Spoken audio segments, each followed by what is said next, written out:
कोई भी ऐसी कुरियर कंपनी नहीं है जिसके साथ में हमें बीच बीच में कभी ना कभी पिकअप रिलेटेड इश्यूज ना हुए हों। इंडियन ई कॉमर्स में बिकने वाले प्रोडक्ट्स सबसे ज़्यादा कहाँ से आते हैं, कौन सी जगह से आते हैं। अब अगर मैं आपको बोलूँ कि गैस करो मीशो एक मंथ में कितने ऑर्डर्स करता होगा, तो आप गैस करिए कितने हो सकते हैं। तो number 1 marketing platform for Indian e commerce comes to Facebook and Instagram. बहुत सारे न्यू एज ब्रांड्स भी इस कैटेगरी में आए हैं और बहुत ज़बरदस्त ग्रोथ कर रहे हैं। क्या आपको पता है इंडियन ई कॉमर्स बिजनेस में नंबर 1 कौन है? ये कौन है बे? तो दोस्तों इस वीडियो में हम इस चीज़ के बारे में बात करेंगे और आपको बहुत ही मज़ा आने वाला है। तो बने रहिए हमारे साथ, देखते रहिए game of selling YouTube channel. इस चैनल पर आपको मिलता है इंडियन ई कॉमर्स से related raw and real pure authentic knowledge and information.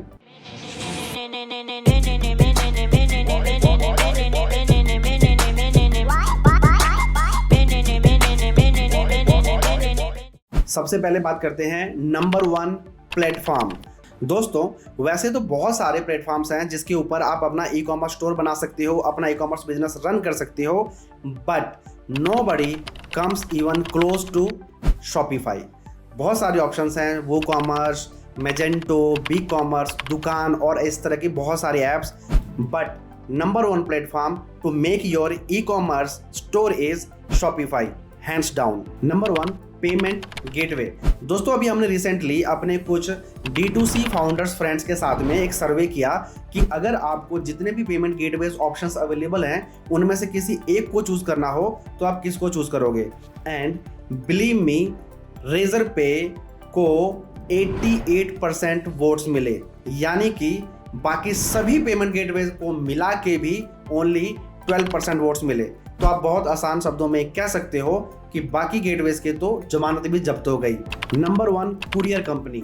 दोस्तों इंडिया में बहुत सारी कुरियर कंपनीज हैं जो ई कॉमर्स बिजनेसेस को डिलीवरी की सर्विस देती है, लॉजिस्टिक्स की सर्विस देती है, बट जब हम बात करते हैं बेस्ट ऑफ द बेस्ट की तो एक ही नाम सामने आता है और वो है ब्लू डार्ट। इसके लिए भी हमने अपने फ्रेंड्स के साथ में D2C कम्युनिटी के अंदर जब सर्वे किया कि अगर आपको एक ही कुरियर कंपनी चूज करनी हो, जितने भी ऑप्शंस अवेलेबल हैं उनमें से, तो आप कौन सा कुरियर कंपनी को चूज करोगे? तो वहाँ पे नाम आता है ब्लू डार्ट का। अब ब्लू डार्ट और डिलीवरी में बहुत हेड टू हेड टक्कर चलता है। हम खुद अपने बिजनेस के लिए लगभग लास्ट 7 ईयर से ब्लू डार्ट की सर्विस को यूज़ कर रहे हैं और आज तक एक भी दिन ऐसा नहीं हुआ जब ब्लू डार्ट की पिकअप ना हुई हो या टाइमली पिकअप ना हुई हो या कोई प्रॉब्लम आने के बाद में हमें उसका रेजोल्यूशन ना मिला हो। और ब्लू डार्ट के अलावा कोई भी ऐसी कुरियर कंपनी नहीं है जिसके साथ में हमें बीच बीच में कभी ना कभी पिकअप रिलेटेड इश्यूज ना हुए हों या फेक NDR रिलेटेड प्रॉब्लम्स ना आई हों। तो blue dart is hands down number 1 courier company for Indian e commerce business. अब नंबर आता है नंबर 1 प्रोडक्ट ओरिजिन का, यानी कि इंडियन ई कॉमर्स में बिकने वाले प्रोडक्ट्स सबसे ज़्यादा कहाँ से आते हैं, कौन सी जगह से आते हैं। तो उसका आंसर आप गैस कर सकते हो बहुत आसानी से, है China.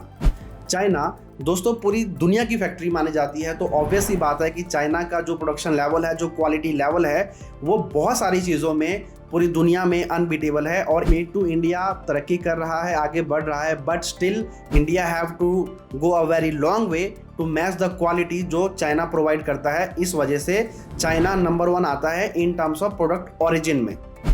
Number 1 category is fashion. दोस्तों पूरी इंडिया में जो टोटल रिटेल सेल होती है उसका लगभग 40% ओनली फैशन का होता है, और फैशन के पीठ पे सवार होकर ही मीशो इंडिया का 3rd बिगेस्ट मार्केट प्लेस बन चुका है। What is your valuation today? Valuation today? Our valuation, this is the last round, was about 5 billion. अब अगर मैं आपको बोलूं कि गैस करो मीशो एक मंथ में कितने ऑर्डर्स करता होगा, तो आप गैस करिए कितने हो सकते हैं? 5 लाख? नहीं। 10 लाख? नहीं। 15 लाख? नहीं। 20 लाख? नहीं। थोड़ा बड़ा सोचो भाई। 40 लाख। अरे भाई आप रहने दो, मैं बताता हूँ।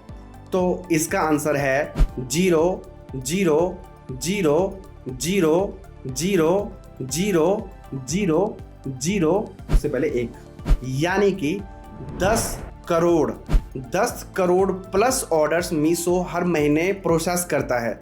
और मीशो की जो मेन प्रोडक्ट कैटेगरी है वो फैशन रिलेटेड चीज़ें ही है।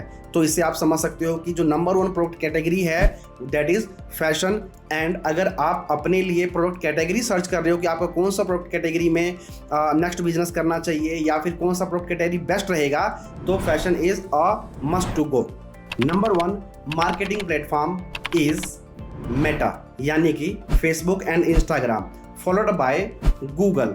दोस्तों वैसे तो गूगल पूरी दुनिया में मार्केटिंग में, एडवर्टाइजमेंट में, ऑनलाइन मार्केटिंग की फील्ड में सबसे बड़ा है, but in India Indian e commerce business के जो बिजनेस ओनर्स हैं, फाउंडर्स हैं, जो मार्केटर्स हैं, they prefer Facebook and Instagram more than Google. तो number 1 marketing platform for Indian e commerce comes to Facebook and Instagram. अब बारी आती है नंबर 1 एमर्जिंग कैटेगरी के बारे में, यानी कि वो कैटेगरी जो बहुत तेज़ी से आगे बढ़ रही है, बहुत तेज़ी से ग्रो कर रही है, और वो कैटेगरी है वेलनेस, यानी कि skin care, body care, hair care, lip care और इस तरह की बहुत सारी चीज़ें। तो this category is literally blowing. जब भी हम नए बिजनेस के लिए जब ब्रेनस्टॉर्मिंग करते हैं कि हमें और क्या कैटेगरी करना चाहिए, या फिर हमसे जब कोई पूछता है कि what business we should get into, तो जब हम उसके लिए रिसर्च करते हैं तो ऑलवेज टॉप 3 में ये कैटेगरी हमेशा अपना नंबर बनाती है, और वो है आपका वेलनेस कैटेगरी। बहुत सारे न्यू एज ब्रांड्स भी इस कैटेगरी में आए हैं और बहुत ज़बरदस्त ग्रोथ कर रहे हैं, जैसे कि आप उनका नाम जानते होंगे, Mama Earth, Wow Skin Science, Just Herbs और इस तरह की बहुत सारी कंपनीज। तो अब बारी आती है नंबर 1 पेन पॉइंट की। दोस्तों हमने बहुत सारे ई कॉमर्स बिजनेस ओनर से बात की, बहुत सारे हमारे फ्रेंड्स हैं, बहुत सारी कम्युनिटीज़ में लोग हमें मिलते हैं। तो जब भी हम उनसे मिलते हैं, जब हमारी जनरली बातचीत होती है, जब हमने सर्वे भी किया, तो ये निकल के आया कि number 1 pain point for e commerce business owners is inventory management. Sir inventory में ये प्रॉब्लम आती है कि कोई प्रोडक्ट अगर हमने टेस्ट किया है तो हमें, जब हमने उसका ऑर्डर प्लेस कर दिया तो हमें ये कंफर्म नहीं होता कि वो सामान हमारा कितने टाइम तक आएगा। फॉर एग्जांपल अगर कोई मेरा प्रोडक्ट है और उसकी मैंने एड्स वगैरह टेस्ट वगैरह सब कर लिया, उसके बाद मुझे जब पता ही नहीं है कि वो 1 मंथ बाद आएगा या 15 डेज़ बाद आएगा, तो उसमें रिस्क रहता है कि जब वो प्रोडक्ट वापस आ जाएगा, इन स्टॉक हो जाएगा, तो वो उस तरह से परफॉर्म करेगा कि नहीं जिस तरह से टेस्टिंग में हुआ था। तो ये एक बहुत बड़ा रिस्क है कि हमें ट्रांजिट टाइम नहीं पता होता कि हमारा सामान कब तक हमारे पास होगा, सो दैट हम उसके अकॉर्डिंग अपना एड्स या प्रोडक्ट को स्केल कर सकें। सर इसमें सबसे बड़ी हमारी प्रॉब्लम जो है अभी, जैसे इन्वेंट्री में ये होता है, हमें ये पता नहीं चलता कि हमारे पास कितनी इन्वेंट्री है।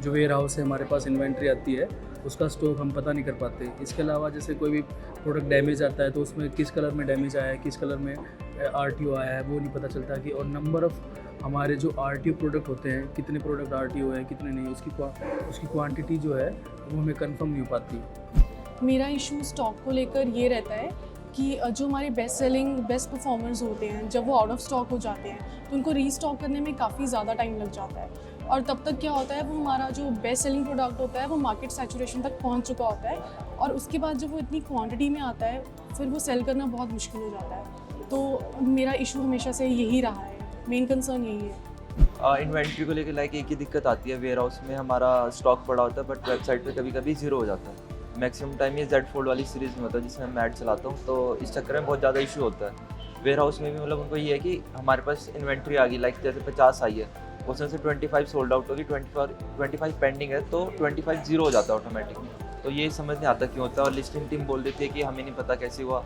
वेयर हाउस वाले बोलते हैं हमें नहीं पता कैसे हुआ, बट ये किसी एंड से हो जाता है। चीज़ें मैनुअली ऑपरेट करनी पड़ती हैं, बार बार क्वांटिटी वेयर हाउस से कंफर्म करवानी पड़ती है, और RTO का भी पता नहीं चलता।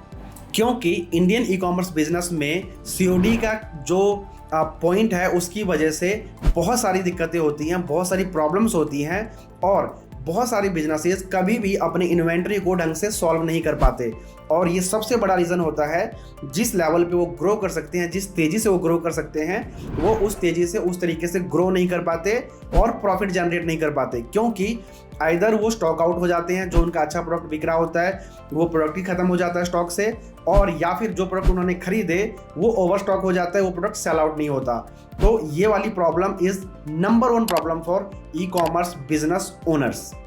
अब हम बात करेंगे number 1 factor for a brand to get funded और गेट एक्वायर्ड। बहुत सारे बिजनेस ओनर्स होते हैं जिनका गोल ये होता है कि वो एक अच्छा ब्रांड बिल्ड करें और उस ब्रांड को या तो उसके लिए वो फंडिंग उठाकर उस ब्रांड को और बड़ा बनाएं, या फिर एग्जिट लेकर वो अपने लिए एक अच्छी खासी अमाउंट कमाएं और अपनी लाइफ में और बड़ी चीज़ें करें। बहुत सारे ऐसे एग्जांपल्स हैं जिन लोगों ने अपने ब्रांड बिल्ड किए और उसके बाद उनसे एग्जिट लेके बहुत अच्छे अमाउंट की अर्निंग करी। जैसे कि आपने डॉक्टर वैद्या का नाम सुना होगा। डॉक्टर वैद्या एक one of the OGs brand माना जाता है जिसने अर्ली एग्जिट लिया था।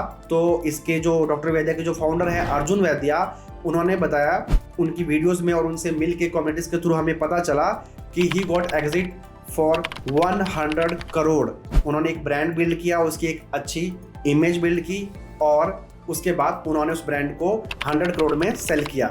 इसी तरीके से there is another brand the moms co के फाउंडर की भी मैं एक वीडियो देख रहा था, एक पॉडकास्ट देख रहा था, तो वहां पर उन्होंने बताया कि उन्होंने वहां से 500 करोड़ की कमाई की। तो सबसे बड़ा रीज़न एक ब्रांड के लिए फंडिंग लेना या फिर एग्जिट लेने के लिए होता है ब्रांड इमेज।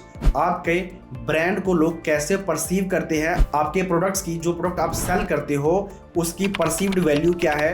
परसीव्ड वैल्यू को हम ऐसे डिफाइन कर सकते हैं कि जो पर्सन एक प्रोडक्ट के लिए जो प्राइस पे कर रहा है उसको उसकी वैल्यू उससे ज़्यादा लगनी चाहिए।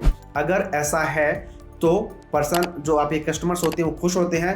और अगर कभी कस्टमर को ये फीलिंग आती है कि भाई जो मैंने प्राइस पे किया है उस क्वालिटी की या उस वैल्यू की ये प्रोडक्ट नहीं है, तो वो नेगेटिव चीज़ मानी जाती है। तो जो नंबर 1 फैक्टर है that is brand image. Brand image के अलावा दोस्तों कस्टमर रिटेंशन रेट और प्रॉफिटेबिलिटी भी बहुत इंपॉर्टेंट फैक्टर माना जाता है इस चीज़ के लिए, but the number thing is brand image. अगर आपका बिजनेस प्रॉफिट नहीं भी जनरेट कर रहा है बट उसका कस्टमर रिटेंशन रेट बहुत अच्छा है, यानी कि जिस कस्टमर को आपने प्रोडक्ट सेल कर दिया है अगर वो रिटर्न आते हैं आपके पास में, दोबारा से प्रोडक्ट लेने के लिए आते हैं और आपसे रेगुलर शॉपिंग करते हैं, तो ये एक बहुत अच्छा सिग्नल माना जाता है। Last but not the least, जब हमने इतने सारे पॉइंट्स पे बात की तो एक कड़वी बात भी करनी जरूरी है, क्योंकि that is one of the most important number 1 reason for failure. दोस्तों ई कॉमर्स बिजनेस फेल होने के बहुत सारे रीजन हो सकते हैं, but this comes at number 1 और इसका आंसर है नेगेटिव स्केलिंग। हाँ जी दोस्तों, ऐसा नहीं है कि जो बिजनेसेस डूबे या जो खत्म हो गए, जो सर्वाइव नहीं कर पाए, वो सेल नहीं कर पाते थे। बहुत सारे ब्रांड्स ऐसे थे जिनके नंबर ऑफ ऑर्डर्स बहुत अच्छे थे, वो मंथ ऑन मंथ बेसिस पे, ईयर ऑन ईयर बेसिस पे ग्रो भी कर रहे थे, बट एक प्रॉब्लम थी कि उनकी स्केलिंग नेगेटिव थी। दोस्तों कहा जाता है negative scaling is like committing suicide, यानी कि अगर आप पर ऑर्डर कुछ माइनस में जा रहे हो, आप लॉस कर रहे हो, तो जितना ज़्यादा आप ऑर्डर करते हो उतना ज़्यादा बिजनेस को नुकसान होता है। अनटिल और अनलेस आपका गोल है कि भाई मुझे बिजनेस को नेगेटिव में भी स्केल करके एक लेवल पे ले जाना है और मुझे उसमें फंडिंग लेनी है, एग्जिट लेना है, अगर आप उस वाले मोटिव के साथ में काम कर रहे हो और अगर आपके पास में उसके लिए पूरा प्लान है तो इट्स ओके। बट अगर ऐसा नहीं है, आपको नहीं पता चल रहा है कि भाई आपका बिजनेस नेगेटिव में जा रहा है और आप स्केल किए जा रहे हो, तो इसकी वजह से सबसे बड़ी प्रॉब्लम हो सकती है और आपका बिजनेस फेल हो सकता है, बैंकरप्ट हो सकता है। तो this is the number 1 reason जिसकी वजह से बिजनेसेस बंद होते हैं, फेल हो जाते हैं। और दोस्तों नेगेटिव स्केलिंग का सबसे बड़ा रीजन है lack of knowledge about unit economics and profit calculation. लोगों को यूनिट इकोनॉमिक्स प्रॉपरली पता नहीं होती हैं, इसकी वजह से जो वो प्रॉफिट का एक रफ आइडिया लगा के चल रहे होते हैं वो सही नहीं जा रहा होता, और जब तक उनको पता चलता है कि भाई बिजनेस में प्रॉफिट नहीं, लॉस हो रहा है, तब तक बहुत देर हो चुकी होती है और बिजनेस के लिए सर्वाइव करना बहुत मुश्किल हो जाता है। तो दोस्तों ये थे वो 10 नंबर 1 जो इंडियन ई कॉमर्स में स्थापित हैं, जो हैं। तो आई होप कि आपको ये वीडियो और ये क्रिएटिव काइंड ऑफ जो हमने ट्राई किया था ये आपको अच्छा लगा होगा। अगर आपके दिमाग में भी कोई ऐसी नंबर 1 चीज़ है जो आपको लगता है कि इस लिस्ट में इंक्लूड होना चाहिए था, तो प्लीज़ हमारे साथ में शेयर करें कमेंट्स के थ्रू। हम इस वीडियो के सेकंड पार्ट में दोबारा एक लिस्ट बनाएंगे और उसमें उसको इंक्लूड करने की कोशिश करेंगे। तो दोस्तों मिलते हैं अगली वीडियो में। धन्यवाद।